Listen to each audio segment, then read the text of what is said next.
साहब मनोज महेश्वर, स्वागत है आप सभी का हमारे इस नायाब शो में, जिसका नाम है इंडियाज़ अपकमिंग सुपरस्टार्स। और आज हम मुलाकात करेंगे एक और फनकार से, बॉलीवुड के एक और सितारे से, जिसे हम कहते हैं बेस लाइन, जो संगीत और फिल्म के लिए शब्द बहुत कीमती होते हैं और सबसे पहला ज़रूरत शब्द का होता है, जिसे कहते हैं लिरिसिस्ट या फिर राइटर। तो हम मुलाकात करेंगे आज ऐसे ही एक फनकार जिनका नाम है मिस्टर राही मतवाला। राही जी, स्वागत है आपका। और अगर आपको एक लाइन में कुछ कहना चाहूँ, मतलब कुछ कहने के लिए मैं पूछूं, तो क्या कहना चाहेंगे इंडस्ट्री के बारे में, सिनेमा के बारे में? इंडस्ट्री सपनों की एक रंगभूमि है, एक दुनिया है, एक अलग सी दुनिया है। लेकिन सपनों को रंग वही दे पाते हैं जिनमें हौसले की ऊर्जा होती है। आज नहीं तो कल वो अपनी तस्वीर बदल लेते हैं, तकदीर को मजबूर कर देते हैं तदबीर के हाथों। बहुत बढ़िया, बहुत बढ़िया। और ये ऐसे ही कुछ शब्द की उम्मीद कर रहे थे हम, ऐसे फौलादी जो है कलाकार से, जिसे हम फौलाद कहते हैं। और राही जी, हमें मुलाकात हुई थी 20 साल पहले या उससे भी पहले, लेकिन उस समय जो ऊर्जा था और आज उसका 4 गुना है। तो हम जानना चाहेंगे मिस्टर राही मतवाला जी से कि सिनेमा के इस नगरी में, या फिर यूँ कह लीजिए कि इस पैशन कहाँ से आया सिनेमा के लिए, राइटिंग के लिए, और आपके अंदर ये कलाम कैसे आना शुरू हुआ, कहाँ शुरुआत हुई? हाँ, ये गीतात्मक होना, थोड़ा सांगीतिक होना, म्यूजिकल होना, लिरिकल होना, इसका बीज कहाँ फूटा ये आप जानना चाहते हैं। मेरे पिता एक कवि रहे हैं भी अभी। वहीं से कहीं न कहीं संस्कार में वो समा जाता है, अंदर होता ही है। और मैंने एक फिल्म देखी थी गीत, भरत व्यास उसके राइटर थे, आजा तुझको पुकारे मेरे गीत। तो मैंने सोचा मैं भले ही देखने में सुंदर नहीं हूँ, लेकिन लिख तो सकता हूँ, तो गीत के ज़रिए मैं इंडस्ट्री में आ सकता हूँ और मेरे तराने ज़माने में आ सकते हैं और मैं संदेश दे सकता हूँ, अपनी ज़िंदगी को खुशनुमा खूबसूरत बना सकता हूँ, यादगार बना सकता हूँ। क्या बात है, बहुत बढ़िया, बहुत बढ़िया। और ये है, ये राही मतवाला जी आज कईयों के लिए एक प्रेरणा बन चुके हैं। खास करके मैं जब भी इनसे मिलता हूँ तो मेरा मन करता है, आज ये हमसे मिलने के लिए आए थे। हमने कहा कि इस मुलाकात तो क्यों ना हम इस मुलाकात को भी इस पल में कैद कर दें, ताकि दुनिया वाले इसे देखें और देख करके आपसे इंस्पायर होते रहे। हम जब भी आपसे मिलते हैं तो खिलने के लिए आते हैं। तो मेरा अब नेक्स्ट सवाल ये है कि राही जी, मेरे जन्म के बाद जब मैंने होश संभाला, उस समय वो दौर था, जब मेरा होश संभला तो शायद 90s का दौर था वो, 90s का, जब मैंने संगीत को जानना शुरू किया, सुनना शुरू किया। तो 90s का दौर था, लेकिन मैंने भी 80s सुना है, 70s सुना है। आपसे पूछता हूँ कि 80s, 70s, 60s या 90s और आज 2025 चल रहा है, तो आज पिछले 50 सालों में संगीत का जो पड़ाव, परिवर्तन आया है, इसके बारे में आप क्या कुछ कह देंगे? मैं यही कहूँगा, समय ईश्वर है, जो कुछ है वो सब परम चरम सत्ता की वजह से है। यहाँ हम लोग सिर्फ माध्यम हैं। हालांकि गीता का संदेश मैं नहीं सुना रहा हूँ, यहाँ इंटरव्यू है मेरा, लेकिन मैं ये कहूँगा कि समय हमेशा सुंदर होता है और ख़ूबसूरत होते हैं हमेशा पलों को जो जैसे जी लें उसी को कलाकार कहते हैं ज़िंदगी का।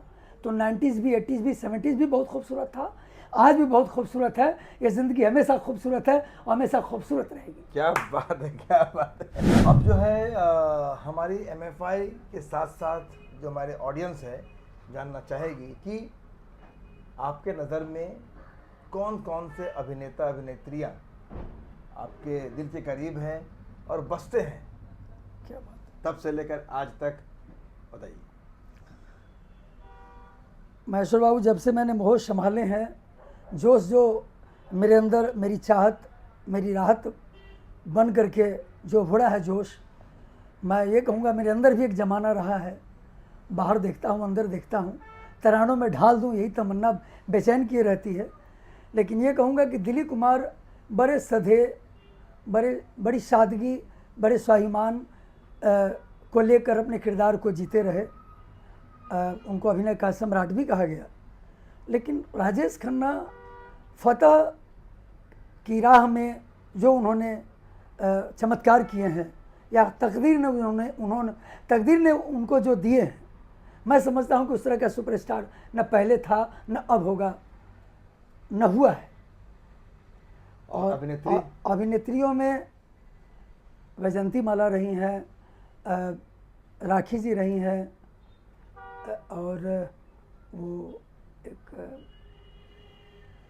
रेखा जी भी हैं, हेमा मालिनी रही हैं, जीनत अमान भी रही हैं।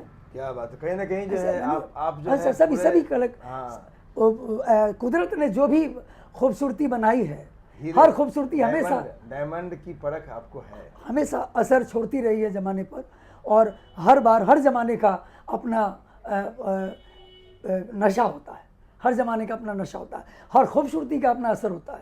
तो सवाल ये है मेरा नेक्स्ट कि राही जी, अभी किसी को भी अगर आज के दौर में, आज के ज़माने में गीतकार, कलाकार, राइटर बनना है और उनको आपके राह पे चलना है, तो आपके हिसाब से उनके लिए क्या संदेश है, क्या मैसेज है?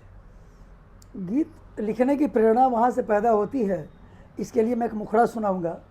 आँखों में कोई चेहरा बसाए रखिए, मोहब्बत के सपने सजाए रखिए, अगर जीना है तो दिल लगाए रखिए। और गीत लिखने के लिए दिल लगाए रखना बहुत ज़रूरी है। पैशन, हाँ, जुनून बहुत ज़रूरी है। प्रेम, हाँ, मोहब्बत, हाँ, और जो करना है उस चीज़ से मोहब्बत, हाँ, और दिल लगा होना चाहिए। जो दिल के करीब होगा वही खूबसूरत गीत लिख पाएगा, यादगार गीत लिख पाएगा। बहुत ज़रूरी है दिल लगा। दोस्तों, राही जी से बातें करने लगे तो शायद ज़माना बीत जाएगा यहीं पर, और लेकिन हमें कहीं ना कहीं विराम करना है और विराम देना है।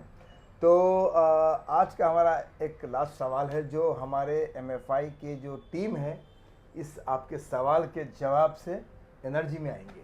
तो हम चाहेंगे जानना, हमारे साथ मुझे तो पता ही है, लेकिन हम चाहते हैं कि हमारी ऑडियंस भी जाने कि राही मतवाला MFI में कैसे आपका आगमन हुआ, और कैसे आप यहाँ तक पहुँचे, और कैसे हमारे टीम में आपका आना हुआ। 2 लाइन MFI के बारे में। इस ज़िंदगी और जहाँ में इत्तेफाक की बड़ी भूमिका रही है। एक LIC का जवान था पर प्रिय था मेरा, और वो अचानक वसई में चर्चा हुई और उन्होंने कहा कि एक LIC, मैंने कहा उनका कुछ मैंने ये किया है, उनका कुछ LIC उनके लिए मैंने स्टार्ट किया है। तो लेकिन वो बंदा जो है पूरा फिल्मी है, बड़ा जोशीला है, और आपके बिहार का ही है, आप मिलवा सकता हूँ। तो मिलने का मुझे अवसर मिला, और मैं तब से देख रहा हूँ आज तक वो सफ़र इतना गर्म है, इतना जोशीला है, इतना यादगार, इतना शानदार है कि आज तक मैं उस जुनून में रहा हूँ कि मैं कब कब ज़माने पर छा जाऊँ। तो दोस्तों, बहुत जल्दी ही हम बहुत कुछ नगमे और बहुत से पंक्तियाँ, संगीत हमारे MFI के फिल्मों में देखेंगे, सुनेंगे, और वो समय अब नज़दीक है। इसीलिए कहीं ना कहीं हमारा अब बहुत सालों के बाद राही जी से मिलना बार बार हो रहा है। और थैंक यू सो मच राही जी, आप आज समय दिए और हमें ये मौका मिला कि हमारे इस प्रोग्राम में आकर के आपने हमें हमारा गर्व बढ़ा दिया। फिल्म क्राफ्ट में ऐसा जुनून मैंने नहीं देखा। धन्यवाद। Thank you so much. आपके सपने को साकार करने के लिए एक फिल्म की कहानी बहुत जरूरी होती है। एक नाम जो अंतर्राष्ट्रीय मंच पर उभर कर आया है, Maheshwar films international private limited. यहाँ लगातार नई कहानियां रची जाती हैं। MFI film and TV institute, जहाँ सपनों को पंख मिलते हैं, आपको प्रोफेशनलिज्म की दुनिया में एंट्री के लिए तैयार करते हैं। MFI बॉलीवुड कास्टिंग कंपनी, यहाँ का हर एक स्टार एक नई कहानी का हिस्सा बनता है। Maheshwar films international private limited, जहाँ हर किसी का सपना एक सच्ची कहानी बनता है। अपनी कहानी लिखें, अपने सपने साकार करें। Complete advanced acting training for cinema and theatre. MFI Film and TV Institute with 100% placement support since 20 years in Indian film industry. Join MFI, join Bollywood. 93247 54587. Mumbai, Pune, Kolkata, Patna, Uttar Pradesh.